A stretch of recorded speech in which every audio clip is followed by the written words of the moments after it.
এই ভিডিওর মধ্যে আমরা আজকে অনুশীলনী 6.2 কোয়েশ্চেন নাম্বার 5 6 আছে, ঠিক আছে। 5 6 এই দুইটা অঙ্ক সমাধান করব। তো মোট আছে 6টা প্রশ্ন, ঠিক আছে। তো কোয়েশ্চেন নাম্বার 1 2 3 4 যারা ভিডিও দেখছো না, ভিডিও ডেসক্রিপশনে প্লেলিস্টের লিংক আছে, তোমরা ক্লিক করে দেখে লইবা, ঠিক আছে। তো কোয়েশ্চেন নাম্বার 5 এ কি কথা কইছে দেখো যে 6.32 নং চিত্রে এই চিত্রটার কথা কইছে যে এবি সমান্তরাল সিডি, এবি রেখা সমান্তরাল সিডি কইছে এবং অ্যাঙ্গেল এপি কিউ 50 ডিগ্রি এটা, আর পিআরডি আছে 127 ডিগ্রি এটা, ঠিক আছে। হলে এক্স এবং ওয়াই এর মান নির্ণয় করো। তো একদম সহজ, চলো এটা সমাধান করি। আমি প্রথমে প্রশ্নটা লিখছি, ঠিক আছে। দেখো এখানে যেহেতু যেগুলো প্রশ্নের মধ্যে দেওয়া আছে এগুলো লিখছি। এখন আমার প্রশ্নের মধ্যে কইছে কি তা এক্স এর মান বাড়াইতো আর ওয়াই এর মান বাড়াইতো। তো এক্স আর ওয়াই এর মান বার করতে হলে এক্স কোনটা আছে এটা আর ওয়াই আছে এটা। তো আমি প্রথমে এক্স এর মান বার করলাম, ঠিক আছে। তো একটা জিনিস দেখো, এখানে আমি ব্ল্যাক পেন নেই। এখানে দেখো আমি যদি দুইটা সমান্তরাল লেখা নেই, যেটা এখানে এ বি আর সিডি আছে, তো আমি লিখলে এ বি আর সিডি মনে করো দুইটা সমান্তরাল রেখা। এটার মধ্যে যদি একটা ছেদক এটা নেই, এইভাবে ছেদক কোনটা আছে এটা পি কিউ। তো পি কিউ ছেদক হয়, তাহলে এই কোণটা সমান এটা কি হইব একান্তর হবে। একান্তর কোণ মানে ইন্টেরিয়র অল্টারনেট অ্যাঙ্গেল হইব, ঠিক না নি। তো এটার মান দেওয়া আছে, এটার মান কত 50 ডিগ্রি, আর এটার মান দেওয়া আছে এক্স। তো এক্স এর মান আমি ইজিলি বার করতে পারবো। অথবা দেওয়ার লিখে লিখব যে এ বি, যেহেতু এ বি সমান্তরাল সিডি সিডি এবং এইটা ছেদক যে পি কিউ ছেদক, ঠিক আছে। যদি পি কিউ ছেদক হয় তো আমি অ্যাঙ্গেল এক্স, ওই যে এই কোণটার মান আমি কত ধরতে পারি 50 ডিগ্রি ধরতে পারি। কেন? কারণ ওই যে আমি এটা দেখাইলাম, তো এখানে 50, এটার একান্তর কোণ এটা। আমি ব্র্যাকেটে লিখে রাখি দিব যে একান্তর কোণ, ঠিক আছে। অতটুকু ক্লিয়ার হয়েছে, বুঝছো আশা করি। তো তারপরে দেখো আমার কাছে কি তা ওয়াই মান বার করতাম।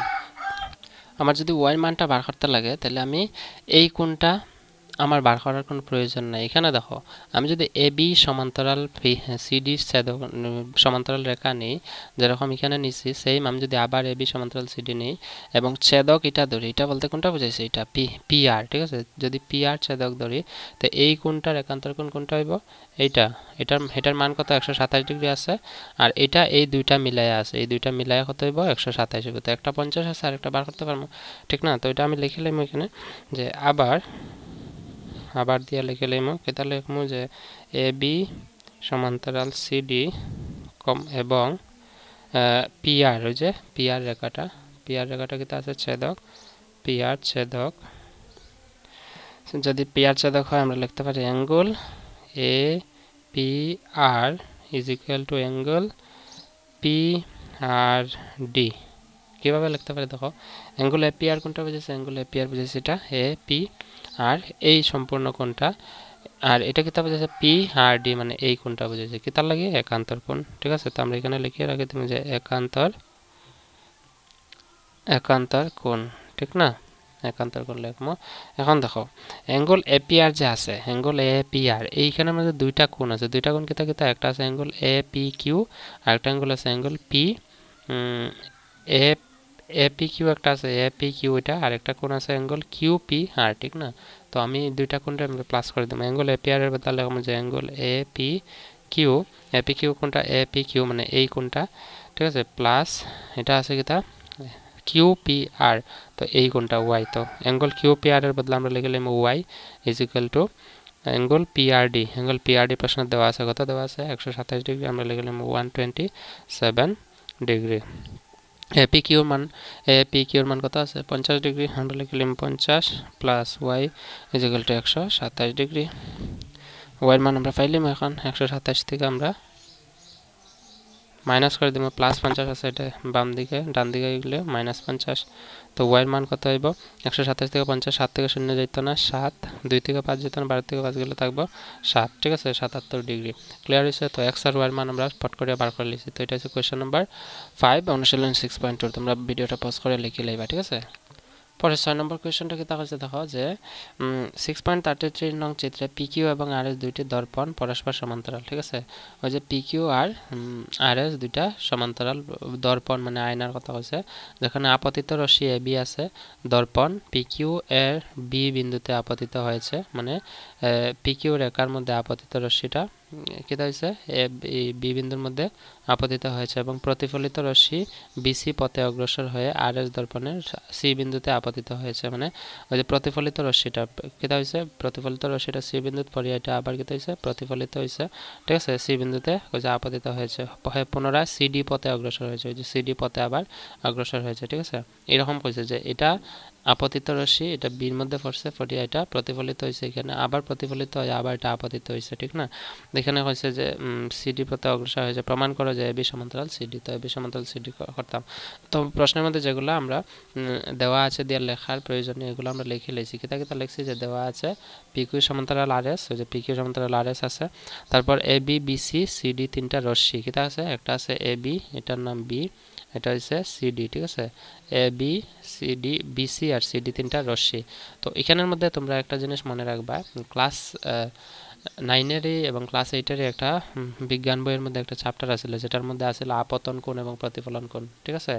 যে প্রতিফলিত রশ্মি কারে কয় আপতিত রশ্মি কারে কয় তো এখানে আমি সংক্ষেপে এই জিনিসগুলো আমরা প্রয়োজন নিব কেতার লাগে প্রয়োজন নিব দেখো যখন আমি এখান থেকে একটা টর্চ আয়নার মধ্যে মারবো যেহেতু এটা আয়নার মধ্যে টর্চটা এইভাবে মারলে টর্চটা কিতা করবো এটা আপতিত হয় ঠিক আছে এটা আপতন হয় তো এই টর্চের আলোটা কিন্তু আবার আয়নাত ফরিয়া ঘুরিয়া পুনরায় একটা কোণ বানাইয়া প্রতিফলিত হইব ঠিক আছে তো আপতিত রশ্মি এটার হয় আর এটার হয় প্রতিফলিত রশ্মি মানে এটা প্রতিফলন হয়েছে আবার প্রতিফলন হয় এখানে যদি এটাও যদি আয়না থাকে যেমন এখানে আয়না হয়েছে তো এটা আবার প্রতিফলন এটা কি হইব এটা আপতিত হয়েছে এখানে আবার এটা প্রতিফলিত হয়েছে এইভাবে তো এখানে এরকমই দেখা যায় তো এই অঙ্কটা সমাধান করতে হলে আমরা এখানে যে আপতিত হয়েছে এটার মধ্যে আমি লম্ব দুইটা লিখে নিলাম একটা এম আর এখানে যে প্রতিফলিত হয়েছে এটার মধ্যে একটা রেখা লিখে নিলাম এন ঠিক আছে কেন কারণ এই যে আপতিত হয়েছে যে জায়গার মধ্যে আর লম্বর মধ্যে এই কোণটার নাম কি থাকা হয় এই কোণটা রাখা হয় আপতন কোণ ঠিক আছে তো আমি এখানে লম্ব দুইটা টানিলাই এটার নাম দিলাম হেম আর এখানে লম্ব একটা টানিলাম এটার নাম দিলাম এন ঠিক আছে তোমরা সোজা করে লিখবা তো এটার যেদিকে গেছে এটার হয় আপতন কোণ আর যেদিকে প্রতিফলন হয়েছে এটার হয় প্রতিফলন কোণ আর এই দুইটা কোণ সবসময় সমান থাকে তোমরা জানো যে আপতন কোণ প্রতিফলন কোণ সর্বদা সমান ঠিক একই রকম এখানে যেটা আপতিত হয়েছে এই কোণটা আপতন কোণ আর এটা প্রতিফলন কোণ মানে এটা প্রতিফলিত হয়েছে আবার আয়নাত ফরিয়া তো এটা কি হইব এই দুইটা সমান ঠিক আছে তো ক্লাস সায়েন্সের মানে বিজ্ঞানের কনসেপ্টগুলো আমরা অঙ্ক করার মধ্যে কিছু কিছু কাজে লাগে তো এটা ইম্পর্টেন্ট তোমরা মনে রাখবা ঠিক আছে এই জিনিসটা তো এখন যেহেতু আমরা প্রমাণ করিতে হইবে কিতা করতাম যে এবি সমান্তরাল সিডি আমরা দেখাইতাম এবি এই যে কোন রেখাটা এবি সমান্তরাল সিডি এই দুইটা রেখা সমান্তরাল আমরা দেখাইতাম যদি দেখাইতে লাগে আমরা এখানে প্রথমে লিখে লিখব যে প্রমাণ আমি কিতা লিখব দেখো প্রথম লিখব যে বিএম আচ্ছা এখানে যেহেতু আমরা এই যে এম আর বলতে বিএম এবং সিএম দুইটা রেখা অঙ্কন করা হয়েছে এই দুইটা আমরা লিখতে লাগবে ঠিক আছে তো প্রথমে আমি লিখব যে বিএম লম্ব পিকিউ যে বিএম কোনটা বিএম কি তার মধ্যে পিকিউর মধ্যে লম্ব আঁকছি এবং আবার লিখব যে সিএন লম্ব হইল গিয়া আরএস আঁকা হলো ঠিক আছে আঁকা হলো সিএন লম্ব আরএস আঁকা হলো তো আমরা লিখছি সিএন কোনটা এটা আরএস রেখার মধ্যে লম্ব আমরা আঁকছি কতটুকু ক্লিয়ার হয়েছে বুঝছো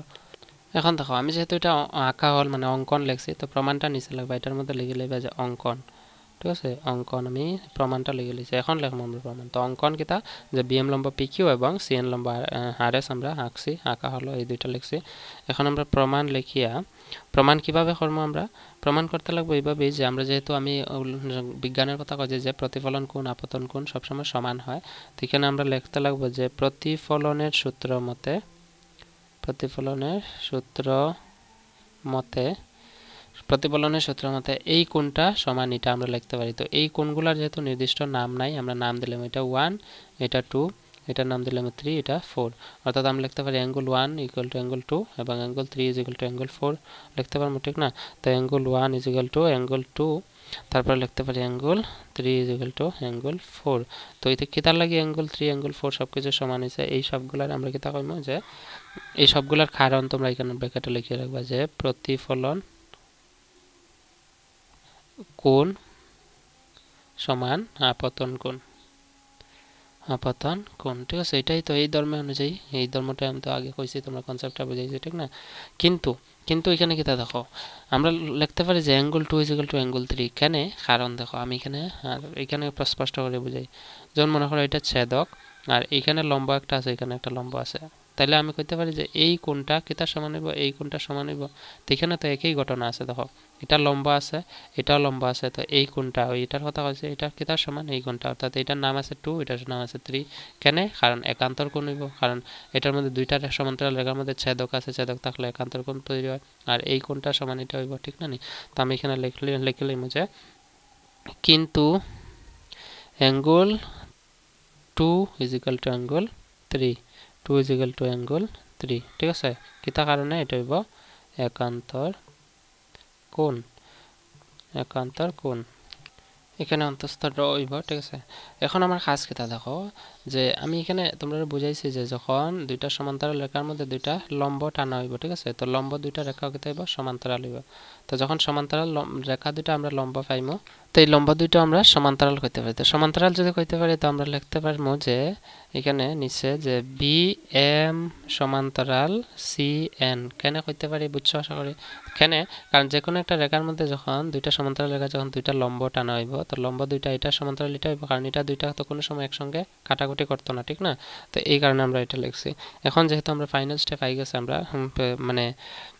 প্রমাণটা করতে পারি যেমন এখানে যেহেতু আমরা অতএব দেয়ালে গেলাম যে অ্যাঙ্গেল 1 ইকুয়াল টু অ্যাঙ্গেল 2 যেহেতু দেওয়া আছে ওই যে দেওয়া আছে তো angle 2 is equal to angle 3 দেওয়া আছে তো ইকুয়াল টু অ্যাঙ্গেল 3 আমরা লিখতে পারি equal to angle 3 is equal to angle 4 আছে তো আমরা অ্যাঙ্গেল 4 লিখতে পারবো ঠিক না তো এই অ্যাঙ্গেলগুলোর তো আমরা এইভাবে ভাবতে পারি যে angle 60 degree is equal two 60 degree is equal two 60 degree is equal two 60 degree তো আমি যদি এই দুইটার প্লাস করে দেখতে হবে 120 ডিগ্রি ইকুয়াল টু এই দুইটার প্লাস করলে 120 ডিগ্রি তো আমরা পাইতেছি সমান সমান ঠিক না তো যেহেতু বাম দিক সমান যদি ডান দিক হয় তো 1 2 3 4 যদি এটা দুইটা যদি প্লাস করলে 120 এটা সমান সমান হয় তার মানে আমি অ্যাঙ্গেল 1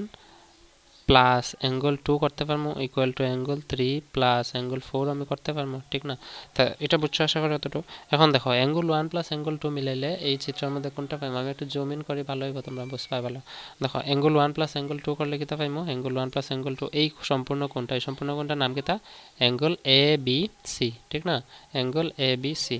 আমরা লিখলে মই দুইটার বদলা যে অ্যাঙ্গেল হে B C equal to angle 3 plus angle 4 angle 3 plus angle 4 এই কোণটার নাম হইব এটার নাম হইব অ্যাঙ্গেল বি সি ডি ঠিক আছে এই সম্পূর্ণ কোণটা হইব অ্যাঙ্গেল বি সি ডি আমরা লিখলাম অ্যাঙ্গেল বি সি ডি তো যেহেতু অ্যাঙ্গেল এ বি সি সমান অ্যাঙ্গেল বি সি ডি হইছে আমরা পাইছি যে অ্যাঙ্গেল এ বি সি সমান এই দুইটা কোণ সমান পাইছি তো আমরা দেখো যদি দুইটা সমান্তরাল রেখা লিখি এরকম যদি আমরা টানি তাহলে আমি কইতে পারি এটার একান্তর কোণ কোনটা হইব এটা হইব ঠিক আছে এই কোণটার একান্তর কোণ এটা হইব আর এই কোণটার একান্তর কোণ এটা হইব ঠিক না নি তো আমি যেহেতু অ্যাঙ্গেল এ বি সি পাইছি এটা এই কোণটা একান্তর কোণ কিতার লাগে হইব বি সি ডি এটা হইব নিশ্চয়ই হইব ঠিক না তো আমি এখানে লিখতে পারি যে কিন্তু চিন্তা করতে পারি কিতা এই কোণ দুটি কিন্তু এই কোণ দুটি কিতা হইব একান্তর কোণ ঠিক আছে একান্তর কোণ যদি হয় আমরা জানি যে যখনই আমরা জানি কি তার সমান্তরাল রেখা এবং ছেদকের ধর্ম হইল গিয়া যখন দুইটা রেখার মধ্যে ছেদক থাকবে আর এই দুইটা কোণ সমান সমান থাকবে তার মানে একান্তর কোণ হইলে এই রেখা দুইটা সমান্তরাল ঠিক না আর এখানে একান্তর কোণ হওয়ার মধ্যে এখানে যে রেখাগুলো থাকবে এই দুইটা রেখা কিতা হইব সমান্তরাল হইব এখানে আমরা সমান্তরাল রেখার ধর্ম এটাই পাইছি যে যখন দুইটা সমান্তরাল রেখার মধ্যে একটা ছেদকে একান্তর কোণ বানাইব তখন রেখা দুইটা সমান্তরাল হয়ে যাব আর যখন এই দুইটা রেখার মধ্যে কোণ দুইটার মান সমান হইব একান্তর কোণ দুইটা তো এখানে যে রেখাগুলো থাকবো মানে যে রেখাগুলো যেমন মনে করো এই দুইটা রেখা একটা কোণ বানাইছে আবার এই দুইটা রেখা আরেকটা কোণ বানাইছে যখন এই দুইটা কোণ সমান হয়ে যাব তখন আমরা কইতে পারবো এই রেখাটা সমান্তরাল এটা সমান্তরাল ঠিক আছে তো এটাই আমি এই সমান্তরাল রেখার মাধ্যমে বুঝাইতে চাইছি তোমরা বুঝছো আশা করি তো এই কোণ দুটি কিতা আছে একান্তর কোণ যার ফলে আমি কইতে পারি যে এখানের মধ্যে কিতা আছে আমার প্রশ্নের মধ্যে কইছে প্রমাণ করতে হইবে বি সমান্তরাল সিডি তো এটা একান্তর কোণ হইলে এটা যে এই রেখা দিয়া এই আপতিত রশ্মি দিয়া যে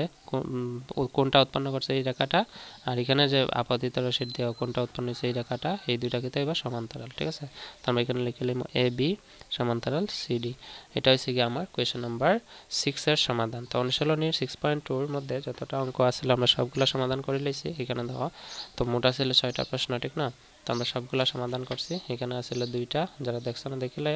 এই সম্পূর্ণ 6টা অঙ্ক আমরা 3টা ভিডিওর মধ্যে সমাধান করছি তোমরা এই চ্যানেলের প্লেলিস্টে গিয়া যে অনুশীলনী 6.2 এর সব সমাধান করে একটা লেখা লিংক আছে নিচে ঠিক আছে এটার মধ্যে ক্লিক করিয়া ক্লিক করলে সবগুলা সমাধান পাইলি বা যারা দেখছো না তারা হইতে ঠিক আছে সো এতটুকু থাক আজকের মতো আর নেক্সট অনুশীলনী আছে 6.3 এটার মধ্যে মোট আছে 6টা প্রশ্ন এই 6টা প্রশ্ন সমাধান করব ভিডিওর মধ্যে ডেসক্রিপশন লিংক আছে তোমরা দেখে নাও ঠিক আছে so that's all for today see in the next video bye and take care